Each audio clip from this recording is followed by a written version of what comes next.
আজকে আমার এখানে উপস্থিত সমস্ত বঞ্চিত যারা একটা কলমের খোঁচায় জীবনটাকে সংকটের মধ্যে এনে দাঁড় করিয়েছেন, ভাববেন না আমরা এটাকে ভালোভাবে মেনে নিতে পেরেছি। আপনাদের শোকে আমাদের হৃদয়ও পাথর হয়ে গেছে। আপনাদের শোকে আমরা মানবিক মানুষ, মনে রাখবেন আমাদের রক্ত যেমন আছে, মাংস যেমন আছে শরীরে, আমাদের হৃদয়ে কিন্তু পাথর নেই। এবং তাই একথা বলার জন্য আমাকে জেলেও ভরে দেওয়া যেতে পারে, কিন্তু আই ডোন্ট কেয়ার।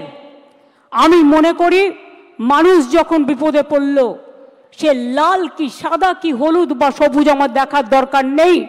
তাদের পাশে দাঁড়িয়ে তাদের অহংকার, তাদের মর্যাদা, তাদের সম্মান, তাদের অস্তিত্ব, তাদের অস্মিতা সব কিছু ফিরিয়ে দেওয়ার দায়িত্ব আমরা কেউ অস্বীকার করতে পারি না।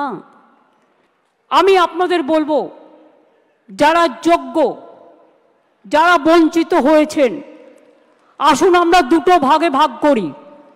এখনো পর্যন্ত সুপ্রিম কোর্ট আমাদের জানাতে পারেনি কারা যোগ্য আর কারা অযোগ্য। আইনে বলা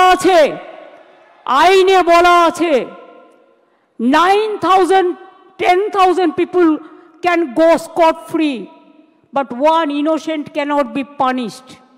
এটা হচ্ছে আইনের প্রিন্সিপাল।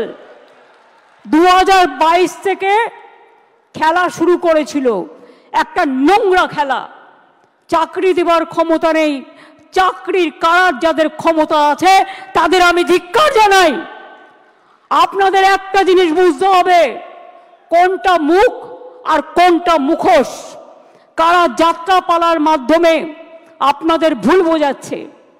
রাজ্য সরকার সর্বতোভাবে প্রচেষ্টা নিয়েছিল।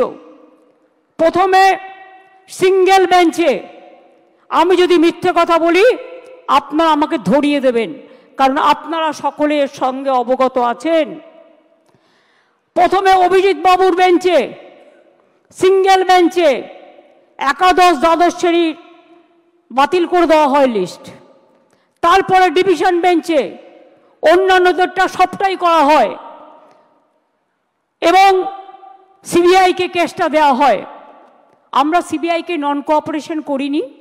আমরা বলেছিলাম বাছুন কে যোগ্য আর কে অযোগ্য। যদি কেউ অযোগ্য হয়, তথ্য প্রমাণ দিয়ে প্রমাণিত করতে পারেন, নিশ্চয়ই গভর্নমেন্ট মানে এসএসসি সেটা মেনে নেবে। আমার মানতে কোনো আপত্তি নেই।